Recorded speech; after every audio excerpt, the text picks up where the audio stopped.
win first game, then you had a tie the second game. So what are your thoughts in general over the season so far? Yeah, I'm pleased, obviously, with getting two results in Loudon. Obviously, we play for the win. We don't play for draws.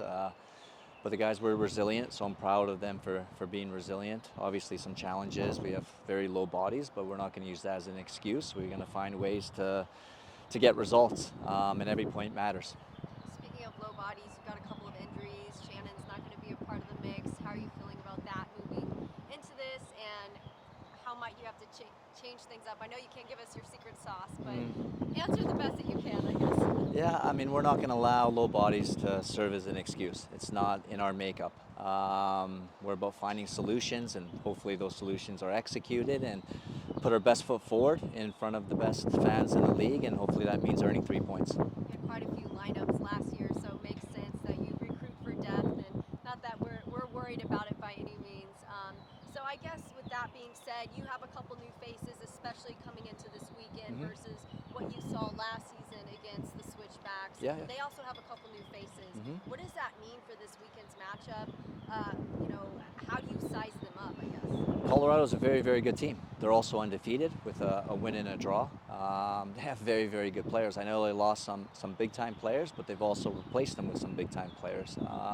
Very dangerous attacking group, especially Foster. Foster has this game-changing pace, and we've got to be aware. We've got to shut him down, and him in and around the box is dangerous, so we got to make sure we have him man-marked. But they've got a number of weapons that we must stop. Zondi scored as well.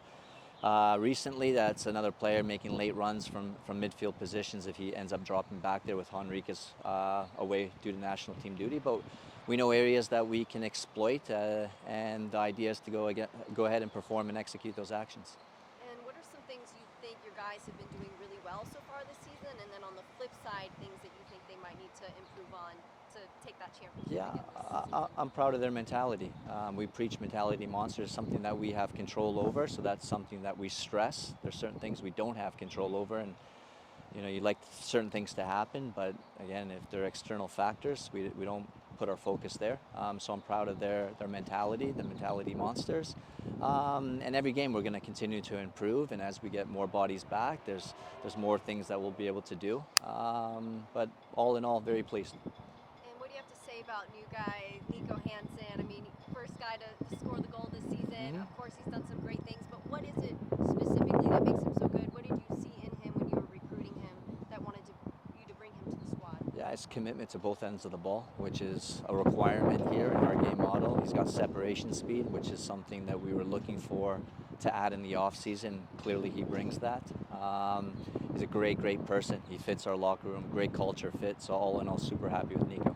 And what about Batista, another big name from the first game? What was it about him that makes him so good, and why you brought him over? Another player who excels in 1v1 duels. In our game model, players are isolated in 1v1 situations, so they got to thrive in those moments, and he does. He excels.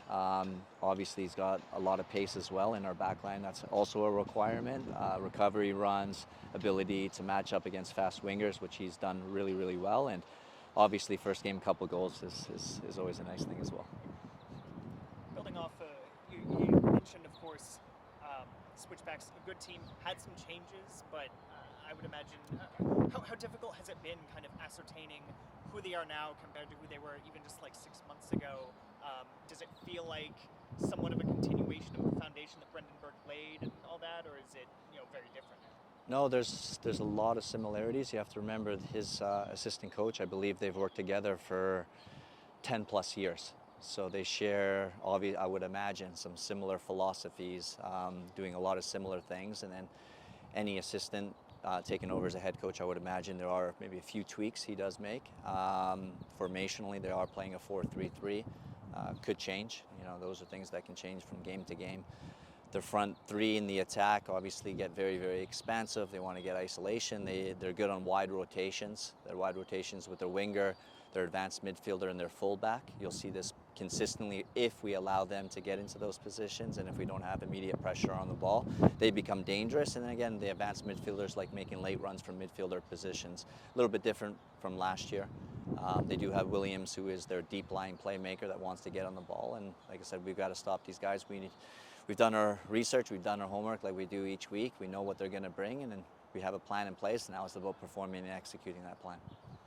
And like I was talking to Justin about, this is sort of an early season rematch of last year's conference final, something you guys experienced, trying to, even if you're sort of not focusing too much on the past, it had that little extra bit about it last year, trying to get that early win in Orange County to kind of, get a bit of revenge.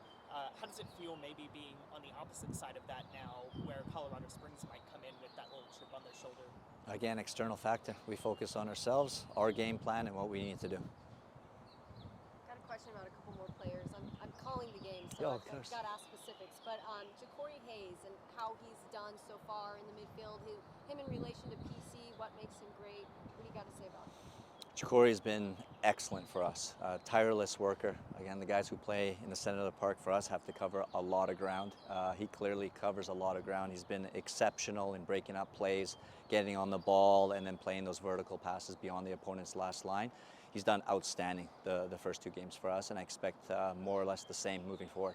Awesome. And then Kamarni Smith, the role that he plays moving into this season. Yeah, Kamarni, came a little bit late. So has had to adapt really, really fast. We played him out of position. I thought he did well before unfortunately getting injured. Part of the game, it happens, but he was very dangerous going forward and created some opportunities, and then just cut short through an injury. And the hope is he'll be available for some minutes this weekend. Awesome. And then Ezekiel Bailey, just another last-minute 25-day signing. What do you got to say about him? Again, another tireless worker, can play multiple positions. There's a trend here in SAFC. We look for players who are versatile. If you think like a Connor, Maloney, Zico, there's a lot of similar qualities that can play multiple positions. Wing back, in the center of the park, more advanced midfielder. Will play a different position than he entered the game to start the game this weekend. He'll play in a more natural wing back role. And again, his tireless work ethic up and down the line, ability to connect, ability to get forward and cause problems.